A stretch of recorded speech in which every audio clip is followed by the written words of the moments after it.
जमात इस्लामी हिंद महिला डिपार्टमेंट के द्वारा पूरे राष्ट्र में नैतिकता स्वतंत्र का आधार ये सब्जेक्ट पर एक अभियान शुरू होने वाला है, जिसके लिए आज प्रेस कॉन्फ्रेंस की गई थी।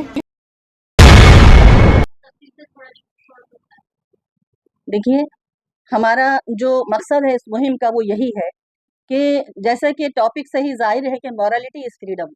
आज इंसान हर चीज से आज़ादी चाह रहा है, लेकिन अकेले आज़ादी से अगर वो आज़ाद रहना चाहेगा तो उसको सच्ची आज़ादी नहीं मिल पाएगी। तो उसको कहीं ना कहीं अपनी मॉरल वैल्यूज के साथ जोड़ना पड़ेगा। मॉरल वैल्यूज के बगैर इंसान को हकीकी आज़ादी नहीं मिल सकती।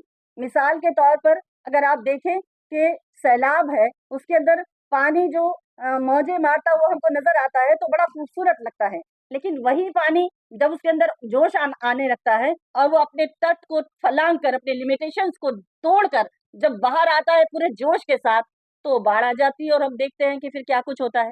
तो इसी मकसद के तहत कि हम अखलाक को, मॉरल वैल्यूज को, नैतिकता को आज़ादी से जोड़ना चाहते हैं कि इंसान के अंदर जब नैतिकता होगी, मॉरल वैल्यूज होंगे, तो वो अपनी आज़ादी का सही इस्तेमाल करेगा।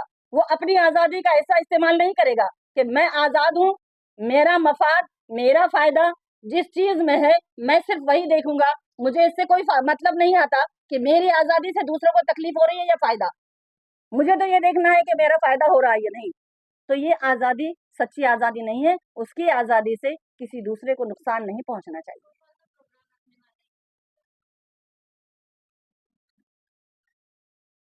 जी, इस सिलसिले में एक प्रोग्राम अभी प्रेस कॉन्फ्रेंस और उसके अलावा पूरे गुजरात में अलग-अलग जगहों पर मोहल्ला मीटिंग्स हैं, स्कूल लेक्चर्स हैं, खास तौर से कॉलेजेस और कैंपसेस में जाकर नौजवानों को मुखातब करना हमारा मकसद है।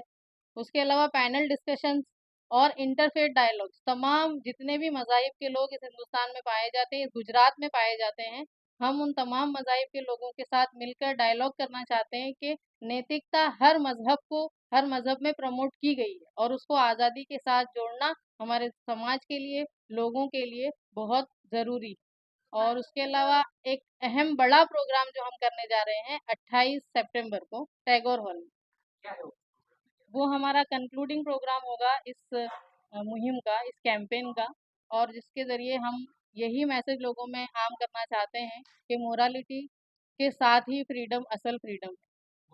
इस्लाम की बात की जाए, फ्रीडम की बात की जाए, मोरलिटी की बात की जाए, तो सोशल मीडिया का दौर है, सोशल मीडिया के ज़माने है जहाँ पे मतलब कि मुस्लिम महिलाओं को हिजाब की बात की जाती है। तो आपका जो कंसेप्ट है किस तरह का रहेगा? देखिए, जहाँ तक हिजाब का मामला है, तो हम जिस देश में रहते हैं वो हमारा जमहूरी मुल्क है। अब इस मुल्क में जहाँ पर कपड़ा पहनने की आज़ादी है, वहाँ पर हम अपने आप को अगर कवर करते हैं तो उसकी भी आज़ादी हमको मिलनी चाहिए। और ये बात वाज़ेह है कि अगर यहाँ पर आप अगर इस्लाम की बात करें तो इस्लाम तो साफ ये कहता है कि आप अपने आप को कवर करके चलेंगी, तो ये इतने भी जितने भी सारे मसाइल जिनका यहाँ पर अभी तज़किरा किया गया है, इनसे आप बचे रहेंगे, महफूज़ रहेंगे, ठीक है? लेकिन साथ ही साथ जो है हमारा इस दूसरे तरीके से हम इसको बात करें, तो आप देख लीजिए कि हिजाब का मामला हो या कपड़ों का मामला हो, तो उसमें लड़कियाँ और बहनें और ख़वातीन खुद अपनी मर्यादाओं का ख़याल रखेंगी कि वो कौन से लिमिटेशंस हैं, जिनका ख़याल रखेंगे तो हम नुकसान में नहीं जाएँगे, हमको तकलीफ़ नहीं होगी, हमें परेशानी नहीं होगी, हम महफूज़ रहेंगे। और वो कौन-सी मर्यादा है जिनको अगर तोड़ दिया जाएगा तो उसके बाद वो थोड़ा नुकसान में आ सकती हैं। एक महीने में आप कितने लोगों को जोड़ना चाहेंगे? वैसे तो हमारा टारगेट 10 लाख लोगों तक है। तो इसमें 10 लाख लोगों को पहुँचने के लिए कितने लोग आपके साथ काम में आएँगे? हमारा पूरा कैडर है, साथ ही साथ हम हमारी मुस्लिम समाज को भी जोड़ना चाहेंगे। उसके साथ-साथ हम हमारे हिंदुस्तानी समाज के भाइयों-बहनों से अपील कर रहे हैं कि वो भी हमारे इस अभियान को अपना अभियान समझें, क्योंकि ये मसला कोई किसी एक घराने का नहीं है, ये पूरे हमारे समाज का मसला है। तो हम समाज के दीगर कम्युनिटी के लोगों के पास भी जाएँगे और उनको भी अपील करेंगे। हम स्कूलों में जा रहे हैं, हम कॉलेजेस में जाएँगे, हम यूनिवर्सिटी कैंपस में जाएँगे, हम जो है मदरसों में जाएँगे और हम जो है पैनल डिस्कशन कर रहे हैं एडवोकेट्स के साथ, एकेडमिशियंस के साथ, हम पैनल डिस्कशन कर रहे हैं लॉयर्स के साथ कि वो लोग इस तरीके की बातों को आगे बढ़ाने वाले बने। हम जो इंटरफेथ डायलॉग कर रहे हैं, हम धर्म गुरुओं को भी इससे जोड़ना चाह रहे हैं, क्योंकि धर्म गुरुओं के साथ साथ बहुत सारी आवाम होती है। तो हर मजहब के धर्म गुरु होते हैं, तो तमाम मजाहिब के धर्म गुरुओं से हम मिल रहे हैं और उनके पास जाकर अपना मैसेज पहुंचा रहे हैं, उनसे अपील कर रहे हैं। इसीलिए हमने एक इंटरफेथ सेमिनार का भी आयोजन किया है। 1 महीने के बाद ये मुहिम कंटिन्यू रखेगी? बिल्कुल कंटिन्यू रहेगी। अच्छा मैडम, एक चीज बताइए कि इस तरीके से रेप केस जो हुए हैं, हमें लेडीज के लिए सेल्फ डिफेंस सेल्फ डिफेंस बहुत जरूरी है। उन्हें अपने आप को डिफेंस करने के लिए उनके अंदर ताकत होनी चाहिए, उसके लिए इंतजामात होने चाहिए। उसके लिए हमारे समाज को भी इस बात की फिक्र करनी चाहिए कि हमारी बेटियां अपने आप को की हिफाजत करने वाली बने, इतनी सशक्त हों वो। तो बेटियों को सशक्त होने की बहुत ज़रूरत है।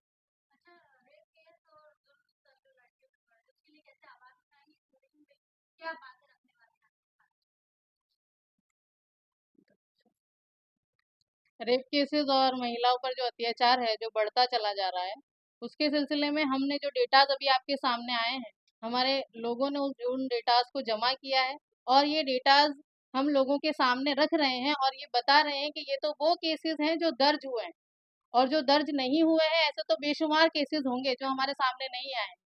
तो रेप केस में जो रूट कॉज है, अगर हम उसके रूट कॉज में जाते हैं तो वो है पोर्नोग्राफी। अगर पोर्नोग्राफी पर ही पाबंदी लगा दी जाए, उसी को रोक दिया जाए, तो बहुत हद तक इन रेप केसेस को हम रोकने में कामयाब हो सकते हैं। और गवर्नमेंट ने आपको ये जानकारी दिया है और ये गवर्नमेंट में क्या आपको सपोर्ट है? गवर्नमेंट यहाँ का जो गुजरात गवर्नमेंट को आपने क्या कुछ सपोर्ट किया है? इस सिलसिले में हमारा जो टारगेट है, हम गवर्नमेंट के जो अधिकारी होते हैं, जो पोस्ट पर होते हैं, सरकारी पोस्ट पर, उनसे मुलाकातें करेंगे। इसमें इंडिविजुअल मुलाकातें हमें उनसे करनी है और उनके सामने जो मैसेज अभी आपके सामने आया कि हम कानून बनाने वालों में ऐसे लोगों को लेके आए जो खुद नैतिकता को प्रमोट करने वाले हैं। तो इस सिलसिले में हम इंडिविजुअली सबसे मुलाकातें करने वाले हैं। खासकर लड़कियों को आप क्या मैसेज देना चाहेंगे, किस बात पर क्या करना चाहिए? लड़कियों के मामले में हम जो उनको मैसेज देना चाहेंगे, एक तो यही कि वो सेल्फ डिफेंस के लिए भी अपने आप को तैयार करें। दूसरा ये कि हर मज़हब, हर संस्कृति जो उनको लिमिटेशंस बताती हैं, उस लिमिटेशंस को अगर वो उंगालेंगी, अगर उसकी पाबंदी नहीं करेंगी तो नुकसान देखने को मिलेगा और ये चीज़ें सामने आएँगी। और आज़ादी को ख़ास तौर से सिर्फ़ लड़कियों का मामला नहीं है यहाँ पर, लड़कों का भी, यूथ जनरेशन का सबसे बड़ा मसला जो है वो यही है कि वो हर उसूल से आज़ाद होना चाहते हैं, वो हर ज़िम्मेदारी से आज़ाद होना चाहते हैं, वो किसी रिश्ते में नहीं बंधना चाहते हैं। इस तरह की आज़ादी चाहते हैं कि जो उनका दिल चाहे वो करते रहें। तो हम पूरे यूथ को, तमाम नौजवान लोगों को, लड़का और लड़की सबको यही मैसेज देना चाहेंगे कि आज़ादी को मोरल वैल्यूज़ के साथ जोड़े रखने में ही असल कामयाबी है, खुद उनकी भी और पूरे समाज की भी। आज एक धारा थी आईपीसी 497 जो अवैध संबंध के रिलेटेड में भी गुनाह माना जाता था पहले, मगर सुप्रीम कोर्ट द्वारा कुछ साल पहले उसको रद्द किया गया। उसके बारे में आज क्या कहेंगे? कहेंगे कि क्या सरकार भी इसको क्या प्रमोट करेंगे? जी बिल्कुल। अब आप जैसे कि आपके सवाल में ही उसका जवाब है कि अगर सुप्रीम कोर्ट उसको रद्द कर रही है, सुप्रीम कोर्ट ने रद्द किया है, और सुप्रीम कोर्ट ने रद्द किया है, पहले अवैध माना जाता था, तो हुँ, अब अब अवैध नहीं अवैध माना नहीं अब जाएगा। अवैध नहीं माना जा रहा है। जी जी जी, बिल्कुल बिल्कुल। जी जी। उसको रद्द कर दिया गया, वो अवैध नहीं माना जाएगा। यानी पहले था तो 497 के हिसाब से वो गुनाहित प्रवृत्ति होती थी, जी मगर जी जी अब अवैध की श्रेणी में नहीं लिया जा रहा जी है जी उसको जी लीगली। लीगल कर दिया गया लीगल, उसको। तो उसके रिलेटेड आप क्या कहोगे? जब सुप्रीम कोर्ट से ऐसे चुकादे आते हैं तो ये माहौल को लेके जो आप लोग चला, उसका आपको किस तरीके से इसीलिए तो हमको फाइट करनी पड़ रही है, इसीलिए तो हम खड़े हुए हैं और इसीलिए तो हम ये मांग कर रहे हैं और इसीलिए तो हम ये कह रहे हैं कि चाहे सुप्रीम कोर्ट हो या गवर्नमेंट हो, उनको इन चीज़ों को बढ़ावा नहीं देना चाहिए। अगर वो इन चीज़ों को बढ़ावा देंगे तो फिर अब देख रहे हैं ना कि किस तरीके का माहौल हमारा बन रहा है। हमारी लड़की घर से बाहर निकलने के लिए अपने आप को सेफ महसूस नहीं कर रही है। हमारी माँ अपनी बेटी को घर से बाहर निकलने के लिए मुतमईन नहीं है कि मैं अपनी बच्ची को अगर घर के बाहर भेज रही हूँ तो उसको इत्मीनान नहीं है। तो ये माहौल हमने क्रिएट किया है। तो इन्हीं चीज़ों से तो ये प्रमोशन उनको मिल रहा है, प्रमोट और किया जा रहा है और उनको बढ़ावा दिया जा रहा है। ओटीटी प्लेटफॉर्म के मार्फत ये जो अवैध एक तरह का बेचा जा रहा है जो सामग्री जिससे ये सारी बातें होती है, जी। तो उसके खिलाफ आप लोग की टीम क्या कदम उठाएगी?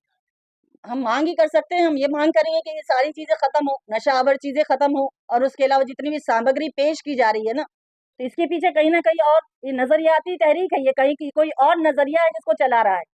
तो ये कहीं ना कहीं ये जो सामग्रियां जो फैलाई जा रही हैं, हमारी मांग यही रहेगी कि इन पर जो है पाबंदी लगाई जाए, इनको इनको अवैध करार दिया जाए, इनको खत्म किया जाए, और तभी जाकर हम इन चीजों पर जो है रोक लगाने में कामयाब हो सकेंगे। अभी आपके साथ में कितने लोग जुड़े हुए हैं और कहाँ पर ब्रांचेस हैं या कोई संगठन कहाँ तक पहुंचा हुआ है या अभी शुरुआत है उसके बारे में? देखिए, हमारा जो ये संस्था है, ऑर्गेनाइजेशन है, ये पूरे इंडिया लेवल पर है, नेशनल लेवल पर है, और नेशनल लेवल पर भी बहुत अच्छी तरह से पूरी प्लानिंग और पूरे उसूल के साथ और पूरे डिसिप्लिन के साथ हमारे हर जोन में काम हो रहा है, हर स्टेट में काम हो रहा है।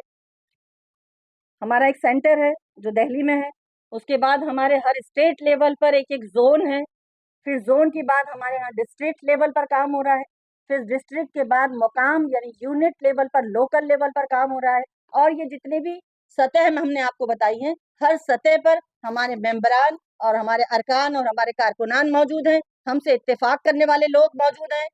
हजारों की तादाद में इंडिया में हमारे पास हमारे मेंबर्स हैं, हमसे इत्तेफाक करने वाले लोग हैं, और वो हमारे करीब आ रहे हैं, और हम उनसे मदद ले रहे हैं, और हमारा पैगाम आगे बढ़ रहा है। इसी मुहिम को लगता है अगर किसी को काउंसलिंग की जरूरत पड़ती है तो उसमें आपके ये जो मुहिम चला रहे हैं उसमें से क्या हेल्प मिलेगी और कहाँ पे संपर्क करना है? जी, इस मुहिम के लिए हमारे पास काउंसलिंग सेंटर हमेशा से है।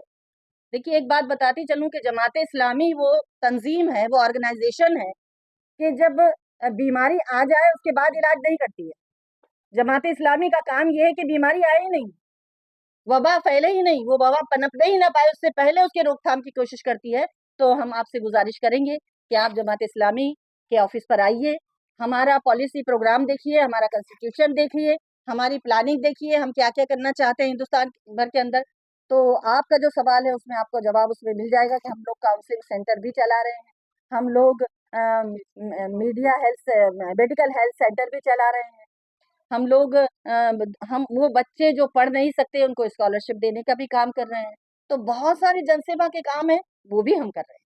मतलब अदर कास्ट में जो बच्चियां जाती है उनके लिए किस तरह से लड़ा जाएगा, आपकी कोई तैयारी है कि जो अदर कास्ट में बच्चियां चली जाती हैं अ, और धर्म परिवर्तन होता है कि नफरत विरोधी राजनीति के बीच आजकल ये खूब चल रहा है? जी, जी। वह उसका भी वही सॉल्यूशन है, बिल्कुल क्लियर, कि बच्ची की अगर तालीम और तरबियत उसके पेरेंट्स इस अंदाज में करेंगे बचपन से, वो कहीं भी चली जाएगी डंके की चोट पर, तो कोई उसे मुर्तद नहीं करवा पाएगा।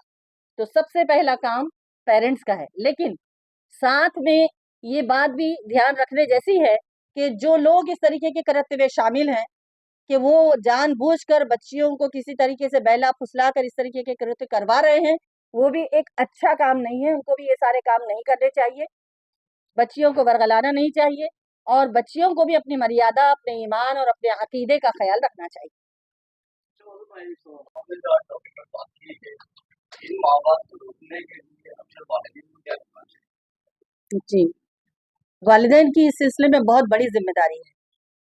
वालिदैन बचपन ही से अपने बच्चों को मॉरल वैल्यू सिखाएं, और उन्हें ये बताएं कि उनकी लिमिटेशंस क्या हैं, और अगर वो उन लिमिटेशंस का पालन नहीं करेंगे तो किस तरीके से उनको नुकसान हो सकता है, उन सारी चीज़ों से पेरेंट्स को बताना बहुत ज़रूरी है। तो बहुत बड़ी जिम्मेदारी हो जाती है पेरेंट्स की कि वो अपने बच्चों को बचपन ही से बताएं, और इसमें लड़का और लड़की का कोई भेद नहीं है कि हम लड़कियों को तो कहें कि तुम्हें इस तरीके से रहना चाहिए, तुम्हें इस तरीके से रहना चाहिए, और लड़कों को कहें कि वो जिस तरीके से भी बाहर निकलना चाहते हैं, जो कुछ करना चाहते हैं वो करते रहें। ऐसा नहीं, बल्कि बच्चों के ऊपर पेरेंट्स की पूरी जिंदगी निगाह रहे कि मेरा बच्चा क्या कर रहा है, कहाँ जा रहा है, और कैसे काम कर रहा है, इसकी सोच कैसी बन रही है। तो पेरेंट्स को घर में अपने बच्चों पर बहुत ज्यादा ध्यान देने की जरूरत है, क्योंकि आप देख रहे हैं कि ये टीवी और जो है सोशल मीडिया के जरिए से जो बुराई है वो सैलाब की तरह आ रही है। तो इस सैलाब से बंद बांधने के लिए पेरेंट्स जो है बहुत बड़ा रोल अदा कर सकते हैं, क्योंकि बहुत बड़े वक्त तक बच्चे घर में रहते हैं, तो वो अपने बच्चों के ऊपर निगाह रखें, वो क्या देख रहे हैं, और फिर उसके नुकसानात से भी उनको आगाह करें। मैडम ये जो प्रेस कॉन्फ्रेंस रखी है इसका क्या मकसद है, किस तरह का आपने शुरू किया है ये कैंपेनिंग